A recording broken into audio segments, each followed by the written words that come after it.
दोस्तों एक हिंदी का छोटा सा 2-3 एक टॉपिक बचे थे। आप कह रहे थे सर करवाओ, बिल्कुल करवा देते हैं। बहुत आसान है, संज्ञा तो सबसे आसान है।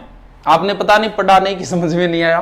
देखो, संज्ञा का अर्थ होता है जानना या फिर नाम। वो परिभाषाएं व्यक्ति, वस्तु, जगह आदि का नाम था, उनसे कोई मतलब नहीं है। परिभाषा कोई नहीं पूछता कंपटीशन में सिर्फ आपको नाम देगा कि ये कौन सी संज्ञा है, किस संज्ञा में आएगी, बस। इसके अलावा और कुछ भी नहीं देता है वो। नाम, संज्ञा का अर्थ ही जब नाम है तो ये बताओ दुनिया में क्या कोई ऐसी कोई चीज है जिसका नाम नहीं है? अब जो चीज है उसका भी नाम है, आगे कोई चीज और आएगी उसका भी नाम होगा। ऐसी कोई वस्तु नहीं बनी है इस दुनिया में जिसका नाम नहीं है। ये इसका भी नाम है, मेरा भी नाम है।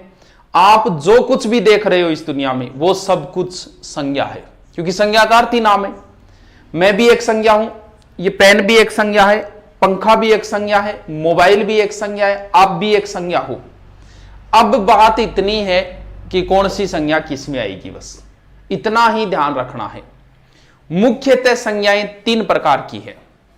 व्यक्तिवाचक, बहुत ही आसान तरीके से पढ़ लेंगे। व्यक्तिवाचक, जातिवाचक और भाववाचक।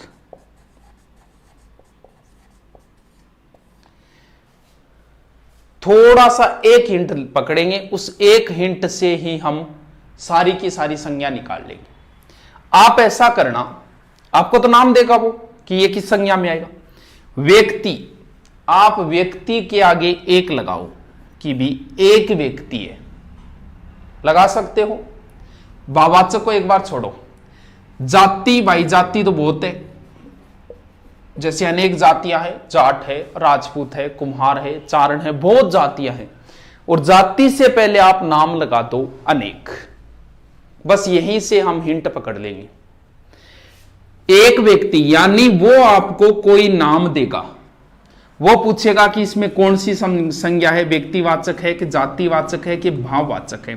पहले इन दोनों को निकालेंगे, उसके बाद में हम भाव के ऊपर जाएंगे। जैसे उसने आपको नाम दिया कभी राम, इसका मतलब घूम फिर के आप किसी एक व्यक्ति के ऊपर अगर आ गई तो वो व्यक्तिवाचक संज्ञा होगी। जैसे उसने कहा पर्वत, क्या आप किसी एक पर्वत के ऊपर टिक पाए? नहीं, पर्वत तो बहुत है, हिमालय है, आल्प्स है, अरावली है, विंध्याचल है। किसी एक के ऊपर आप नहीं टिक पाए, इसका मतलब अनेक, यानी बहुत सारे पर्वतों पे ध्यान चला गया, किसी एक के ऊपर नहीं टिक पाए आप, तो फिर वो संज्ञा जातिवाचक में ही आएगी। अब आप कह दो कि सर राम नाम के तो बहुत व्यक्ति हो सकते हैं, बिल्कुल हो सकते हैं। जैसे उसने नाम दिया हनुमान, या जैसे उसने नाम मेरा ही दे दिया, मान लो सुभाष नाम दे दिया उसने, कि इसमें कौन सी संज्ञा है? अब सुभाष नाम के तो और भी व्यक्ति है। जैसे क्लास में कहा कि राम खड़ा हो, राम नाम के 4 व्यक्ति हैं। आप कहोगे सर अनेक हो गए, तो इसमें जातिवाचक होनी चाहिए। नहीं, राम का अपना एक अलग अस्तित्व है। जो एक राम की विशेषता है वो दूसरे की नहीं है। हर आदमी अपनी एक अलग विशेषता रखता है। हनुमान नाम का एक ही है, वो 2 हो सकते हैं, हनुमान नाम के 3 हो सकते हैं, लेकिन हनुमान की अपनी एक अलग विशेषता है, एक अलग अस्तित्व है। इसका मतलब ये किसी एक के ऊपर आ गए तो वो व्यक्तिवाचक में आएगी। जैसे नदी, आप पर्टिकुलर किसी एक नदी के ऊपर नहीं टिक पाए, बहुत सारी नदियां हैं, लेकिन जब उसने नाम दिया आपको गंगा, तब आप किसी एक स्पेशल नदी के ऊपर आ गए। इसका मतलब स्पेशल एक पर आते ही व्यक्तिवाचक हो गई। जैसे उसने नाम दिया मनुष्य, भाई मनुष्य में तो सब आ गई, लेकिन खुद का नाम दे देगा वो, राम नाम दे दिया, ये फिर व्यक्तिवाचक में आ जाएगी। आप किसी, जैसे उसने नाम दिया शहर, अब भाई शहर तो बहुत है, जोधपुर, जयपुर, अलवर, लेकिन जब उसने आपको नाम दिया जयपुर, तो आप स्पेशल एक शहर के ऊपर आ गए कि भी जयपुर वहां है, राजस्थान की राजधानी है वो, गुलाबी नगरी। किसी एक के ऊपर आ गए, एक लगा दो व्यक्तिवाचक, किसी एक पे नहीं टिक पाई जातिवाचक। अब भले ही कुछ भी करते रहो, कितने उदाहरण देते रहो, अगर ये बात आपके दिमाग में आ गई तो आपकी कभी भी संज्ञा गलत नहीं होगी। सर और कोई बहुत उदाहरण है, कितने ही ले लो भी। जैसे उसने नाम दिया पुस्तक, क्या किसी एक पुस्तक पे टिक पाए? पुस्तकें तो बहुत है। उसने नाम दिया रामायण, इसका मतलब रामायण तो भाई एक ही है जिसमें राम जी का वर्णन है, इसका मतलब आप स्पेशल एक के ऊपर आ गए। यानी अनेक, किसी एक पे नहीं टिक पाए, अनेक जाति किसी घूम फिर के किसी एक वस्तु के ऊपर आ गई, वो हो गई आपकी। जैसे पेन, बहुत सारे पेन है इसमें तो, लेकिन वो आपको कहे रेनॉल्ड, तो रेनॉल्ड एक स्पेशल पेन है, अपना एक खुद का अलग अस्तित्व रखता है, वो फिर किस में आ जाएगा? व्यक्तिवाचक में। जैसे उसने कहा देश, देश तो बहुत है, भारत है, पाकिस्तान है, बांग्लादेश है, अमेरिका है, लेकिन जब उसने कहा भारत तो फिर आप स्पेशल एक देश के ऊपर आ गए, तो ये फिर किस में आ जाएगा? व्यक्तिवाचक के अंदर आ जाएगा। और कोई पहचान और देखो, व्यक्तिवाचक चीजें हमेशा नहीं रहेगी, इनका कोई स्थायित्व नहीं है। मैं व्यक्तिवाचक हूं, मैं हमेशा नहीं रहूंगा, लेकिन मेरी जाति मनुष्य है, जाति हमेशा रहेगी। नदी एक जाति है, हमेशा रहेगी, लेकिन व्यक्ति है सरस्वती, लुप्त हो चुकी है, हो सकता है गंगा भी कल को लुप्त हो जाए, तो जाति व्यक्तिवाचक संज्ञा लुप्त होगी एक ना एक दिन, लेकिन जातिवाचक कभी लुप्त नहीं होगी। हो सकता है खत्म होगी, ये नहीं होगी, जाति कभी समाप्त नहीं होगी। व्यक्तिवाचक का नाम भी परिवर्तन किया जा सकता है, जैसे शहर जाति में आएगा और गुड़गांव किस में आएगा? गुड़गांव व्यक्ति में आएगा, तो गुड़गांव का तो नाम हमने चेंज करके गुरुग्राम कर दिया, ये लो जी हो गया चेंज। अजमेर महाविद्यालय का नाम पृथ्वीराज चौहान महाविद्यालय कर दिया, वो व्यक्तिवाचक था, उसका नाम चेंज कर दिया। क्या महाविद्यालय का नाम चेंज किया जा सकता है?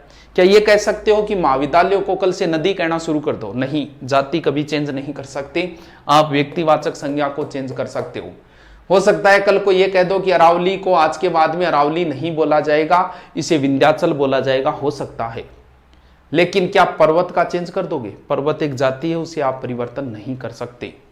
व्यक्तिवाचक को बदला जा सकता है, जातिवाचक को नहीं बदला जा सकता। व्यक्तिवाचक चीजें स्थायी नहीं होती, जातिवाचक हमेशा स्थायी रहेगी। आप देखो,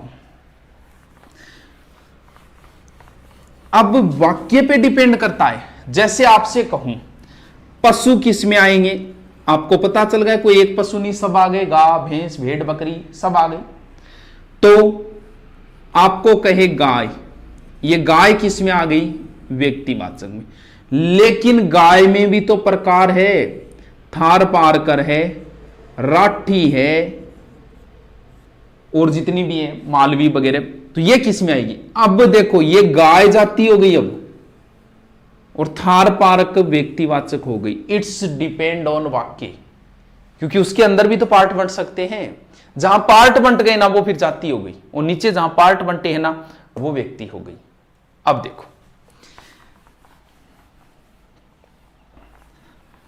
जैसे अब मैं आपसे सीधा पूछूंगा कि बताओ भी विभीषण किस में आएगा? आप कहोगे विभीषण एक है, व्यक्ति में आएगा, बिल्कुल सही है।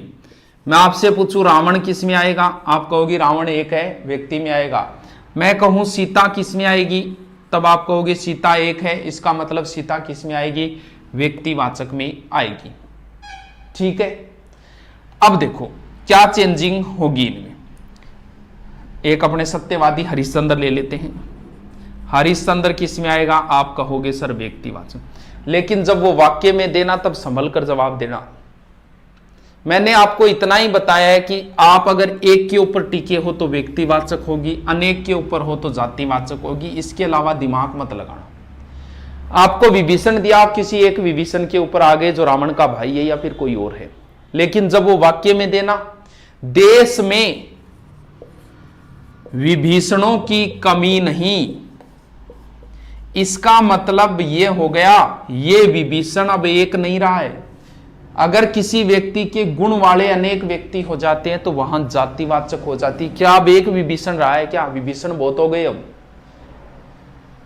आज भी रावणों की कमी नहीं है। इसका मतलब ये अब एक रावण नहीं रहा है कई। अगर वो ये कहे ना कि लंका का राजा रावण था, यहां रावण कौन सी संज्ञा, यहां रावण व्यक्तिवाचक, आप एक ही रावण के ऊपर टिके हुए हो, लेकिन अब रावण के गुण रखने वाले कई व्यक्तियों की बात कर रहा है, अब जातिवाचक आएगा।